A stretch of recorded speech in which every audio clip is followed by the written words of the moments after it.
ఫోర్టిల్ media ప్రేక్షకులకు స్వాగతం. ఈరోజు నేను అలేఖ్య చిట్టి పికిల్స్ గురించి కొన్ని విషయాల్ని రివీల్ చేయాలనుకుంటున్నానండి. నిజానికి వీటి గురించి ఒక 4 నెలల క్రితమే మాట్లాడాలి అని అనుకున్నాను, కానీ మనకెందుకులే, ఏదో ఆడపిల్లలు వ్యాపారం చేసుకుంటున్నారు, మనకేం సంబంధంలే, పోని అనేది వదిలేసా, అదే అని పట్టించుకోలే.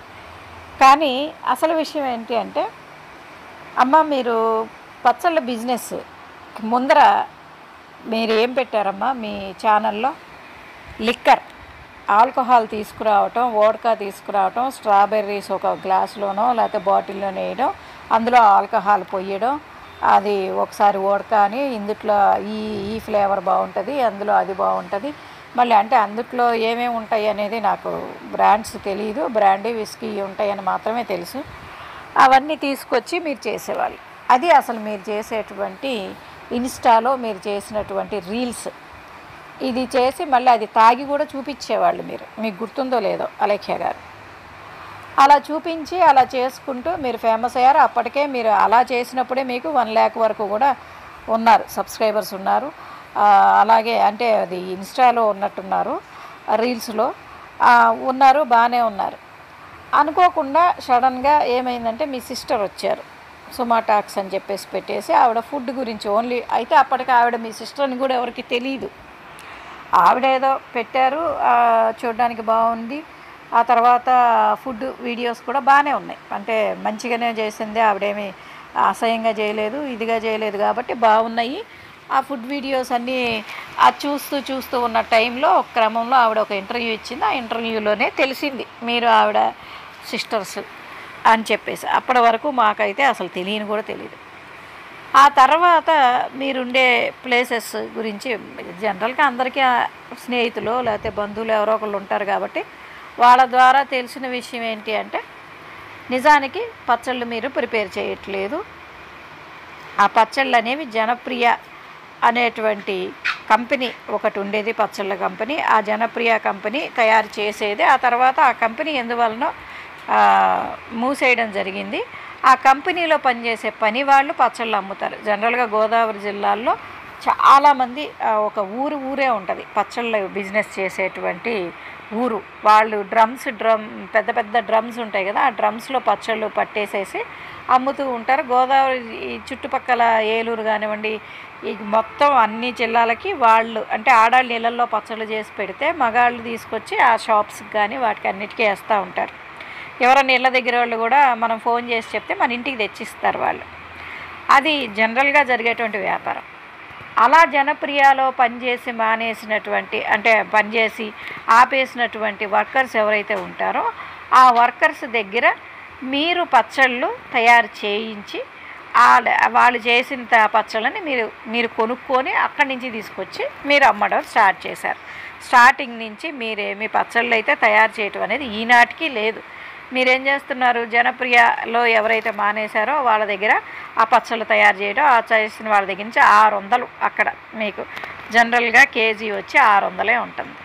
అక్కడ కొని మీరు మారు బేరానికి ఇక్కడ అమ్ముతున్నారు. బట్ అది మీరే తయారు చేసినట్టుగా అది ఏదో కొంచెం క్రేజ్ కల్పించుకున్నారు. అది మీ బిజినెస్ టెక్నిక్, మార్కెటింగ్ టెక్నిక్. అది very good, well and good. మీరు చేసుకోగలుగుతున్నారు, ఆ దమ్ము ధైర్యం మీకుంది, చేస్తున్నారు. దానివల్ల ఎవరికి ఎటువంటి నష్టం లేదు. కానీ ఇష్టమైన వాళ్ళు కొనుక్కుంటాడు, ఎక్స్పెన్సివ్ అనుకున్నాడు మానేస్తాడు. బట్ ఒకటైతే నిజం ఏంటంటే, చూడంగానే అమ్మో ఎంత ఎక్స్పెన్సివ్ అని చెప్పేసి అయితే అందరికీ ఖచ్చితంగా అనిపిస్తుంది. అది కాదు, ఎక్స్పెన్సివ్ కాదు అని అయితే ఎవరికి అనిపించకుండా అయితే ఉండదు. ఎందుకంటే ఇట్స్ వెరీ ఎక్స్పెన్సివ్. ఒక మామూలు నార్మల్ మధ్యతరగతి ఫ్యామిలీకి సంబంధించిన వాళ్ళు ఎవరు కూడా ఆ పచ్చళ్ళు కొనడం అనేది ఇంపాసిబుల్. అంటే మధ్యతరగతి వాళ్ళు ఎవరైనా సరే, ఈవెన్ మైసెల్ఫ్ ఆల్సో, అక్కడ చూసిన తర్వాత అమ్మో అంత రేటు పెట్టి ఏం కొంటాంలే అని చెప్పేసేసి మానేసే వాళ్ళే ఎక్కువ. బట్ దానికి తగ్గట్టు ఇష్టమైనోడే కొనుక్కుంటాడు, ఎందుకంటే మీరేం బలవంతంగా ఏం కొనిపెట్టట్లేదు కాబట్టి. కానీ మనసులో అయితే ప్రతి ఒక్కడికి అనిపించేది ఏంటంటే, ఇంత ఎక్స్పెన్సివా అని అయితే ప్రతి ఒక్కడికి అనిపిస్తుంది. అదే క్వశ్చన్ అతను అడిగాడు, బట్ అతను రాంగ్ టైంలో అడిగి ఉండొచ్చు గాక. ఎందుకంటే అప్పటికే మీ మీద చాలామంది ఇంత పచ్చళ్ళు, ఈ పచ్చడికి అంటే ఏదైతే మనం డబ్బులు పెడుతున్నా ఆ డబ్బులకి తగ్గట్టుగా అవి లేవు అని చెప్పేసి చాలామంది మీ మీద ఆ, ఇది చేయటం జరిగింది. ప్లస్ అతను మెసేజ్ పెట్టిన టైమింగ్స్ కూడా డిఫరెంట్, కొంచెం నైట్ టైం పెట్టినట్టున్నాడు. సో వాటన్నింటి వల్ల మీకు ఫ్రస్ట్రేషన్ వస్తే రావచ్చుగాక, కానీ మీరున్నది వ్యాపారంలో అమ్మ, మీరు చేస్తున్నది వ్యాపారం. మీరేమీ పరిపాలించేటువంటి రాజులు కాదు, మీ కింద పనోళ్ళు కాదు అందరు. మీరు చేసే వ్యాపారానికి మీరు నచ్చినా నచ్చకపోయినా, ఇష్టమున్నా లేకపోయినా వినయంగా మాట్లాడడం అనేది అవసరం. లేదంటే ఎవడో వచ్చి మీ దగ్గర కొనేంత అంత క్వాలిటీ మీరేం మెయింటైన్ చేయట్లే. ఇప్పుడు శశి వేలువెన్ను శశి కాలేజ్ కానీ స్కూల్ కానీ ఉంది. అక్కడ సీటు కావాలంటే డిమాండ్, ఎందుకంటే అక్కడ ఎడ్యుకేషన్ ఆ లెవెల్లో ఉంటుంది. అక్కడ ఎవ్వరు కూడా ఫీజు 10,000 అంటే 10,000, లేకపోతే 1,00,000 అంటే 1,00,000 అలా కట్టే చేరితే చేరండి, లేదంటే లేదంటారు. కానీ అక్కడ అంత వర్త్ ఉంది కాబట్టి ఖచ్చితంగా కట్టే చేరతారు. కానీ మీ పచ్చళ్ళలో అంత క్వాలిటీ లేదు. ఆ క్వాలిటీ లేదు కాబట్టి వాళ్ళు అంతమంది చేయటం జరిగింది. లేదంటే ఇంత ఇప్పుడు పచ్చళ్ళలో చాలామంది పచ్చళ్ళలో ఉన్నారు. ఫుడ్ అండ్ ఫార్మ్స్, అలాగే టైగర్, అట్లాగే డీపీ, మిన్నీ రుచులు, అలాగే శైలజ గారు కూడా ఈ మధ్య పెట్టినట్టున్నారు. చాలామంది ఉన్నారు. బట్ ఎవ్వరికి రానంత నెగిటివిటీ మీ మీద రావడానికి కారణం ఏంటంటే అంత రేటు, ప్లస్ అది కాక డెలివరీ ఛార్జెస్. అందరూ కూడా highest delivery charge 100 rupees, but మీది 300 చేంజ్ అలా ఉంది.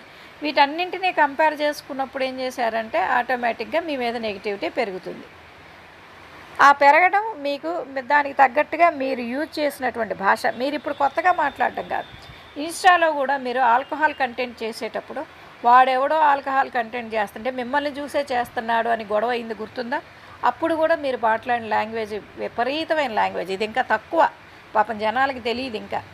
అప్పుడు మీరు మాట్లాడిన బూతులు కనుక వింటే వీళ్ళు అసలు ఇది తుమ్మిడి ఇవన్నీ అలా అనుకుంటారు. అది ఎంతవరకు న్యాయం అనేది మీరే ఆలోచించుకోండి. ఎందుకంటే దీనివల్ల మీకంటే కూడా మీ సిస్టర్స్ ఎక్కువ సఫర్ అవుతున్నారు. వాళ్ళు చేసింది ఏం లేదు, వాళ్ళు తప్పు చేయలే. కానీ ఎందుకంటే వాళ్ళ పర్సనల్ లైఫ్లో వాళ్ళు ఎలా ఉంటారు అనేది వాళ్ళ ఇష్టం. కానీ మీ వల్ల వాళ్ళు కూడా ప్రాబ్లం ఫేస్ చేయాల్సినటువంటి అవసరం వస్తుంది. కాబట్టి దాన్ని మీరు గమనించండి. మీ వల్ల మీ సిస్టర్స్ కూడా బాధపడుతున్నారు, మీరు చేసినటువంటి ఈ పచ్చళ్ళ వల్ల, ఈ మాటల వల్ల. కాబట్టి దయచేసి నేను చెప్పేది ఒక్కటే, మీరు దయచేసి సంభాళించుకోండి. నాకు తెలుసు మీరు ఇవాళ కాకపోతే రేపైనా మళ్ళీ మీ బిజినెస్ని రీస్టార్ట్ చేస్తారు. ఎందుకంటే ఎవరి కస్టమర్స్ వాళ్ళకు ఉంటారు. మనం ఎంత ఇదైనా, ఎంత నెగిటివ్ అయినా మన కస్టమర్స్ మనకు ఉంటారు. బట్ మళ్ళీ ఆ రేంజ్కి వెళ్ళడానికి టైం పట్టొచ్చేమో కానీ, బట్ ఇట్ హ్యాపెన్స్, అవుతుంది. బట్ ఇక నుంచి అయినా మంచిగా ఇదయ్యి, అలాగే ఎవరినైతే మీరు తిట్టారో, ఒక అమ్మాయిని అయితే వెళ్ళి 4 ఏళ్లలో పాస్ పని చేసుకో అన్నారు, ఆ ఒకటే ఆడియో వచ్చింది. అది కాకుండా దానికి ముందు ఆల్రెడీ ఒకటి రిలీజ్ అయింది. ఆయనైతే వాళ్ళ అమ్మని కూడా తిట్టి పారేశారు. వాళ్ళకి సారీ చెప్పి, వాళ్ళు కాకుండా ఇంకా చాలామంది ఉంటారు మీ లిస్టులో తిట్టినోళ్ళు, వాళ్ళందరికీ సారీ చెప్పి నేను తెలియక చేశాను అంటే, మీకు చేసిన టైంలో మీరు మంచి ఆల్కహాల్లో ఉన్నట్టున్నారు ఆ టైం కాబట్టి మీరు అలా తిట్టారేమో అతన్ని. అవన్నీ చూసుకొని జాగ్రత్తగా చేసుకోండి.